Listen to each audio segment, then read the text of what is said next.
অনেক নন মুসলিম ভাই বোন আমাদের হাতে শাহাদা পড়ে কালিমা পড়ে মুসলমান হয়েছে অনেক। So আমরা যেন ইসলামের বিউটিটাকে তুলে ধরতে পারি এবং এই যে সম্প্রীতি এটাকে যেন আমরা অটুট রাখতে পারি। আদতে আদতে বাংলাদেশের ইতিহাস বলে আমাদের দেশে কোনো দাঙ্গা নাই, আছে? লালমনিরহাটের ভাইয়ের আওয়াজ করে বলেন, আমাদের দেশে হিন্দু মুসলিম দাঙ্গা আছে? আমরা ভাই ভাই, আওয়াজ করে বলুন তো, আমরা কি ভাই ভাই? কিন্তু কিছু দুষ্ট লোক আছে, তারা আমাদের সম্পর্কের মধ্যে ফাটল ধরাতে চায়, ঠিক কিনা বলেন?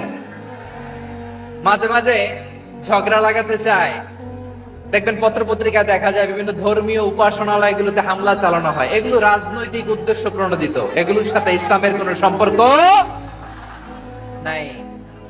এজন্য এই দুর্বৃত্তদের ব্যাপারে আমাদের সাবধান থাকতে হবে। আমরা সবসময় যেমনি ঐক্যবদ্ধ, ইউনাইটেড, আমরা যদি এরকম ইউনাইটেড থাকি, এই সমস্ত দুর্বৃত্তদের কালো হাত ভেঙে দিতে আমাদের 1 ঘন্টাও লাগবে না। চিল্লায় বলো ঠিক কিনা? আমরা সংঘবদ্ধ থাকবো। এই যে আমাদের পিসফুল কোএক্সিস্টেন্স, শান্তিপূর্ণ সহাবস্থান।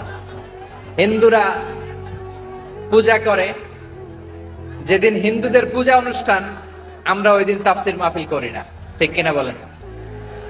যেদিন আমাদের তাফসিরুল কোরআনের প্রোগ্রাম, ওই দিন আমাদের হিন্দু ভাইরা ডিস্টার্ব করে না। সুবহানাল্লাহ।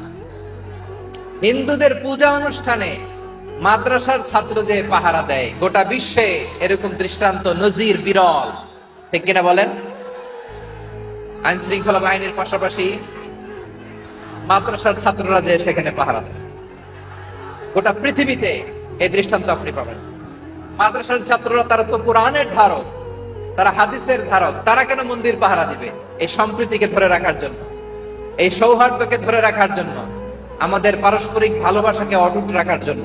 আওয়াজ করে বলতে হবে, ঠিক কিনা? এখন বলেন, আমাদের এই ভালোবাসা অটুট থাক আমরা চাই কি চাই না? আমরা হিন্দু মুসলিম মিলেমিশে শান্তিপূর্ণ সহাবস্থান, সাম্প্রদায়িক সম্প্রীতি। লালমনিরহাটের ভাইয়ের আওয়াজ করে বলুন, এই সাম্প্রদায়িক সম্প্রীতি আমরা চাই কি চাই না?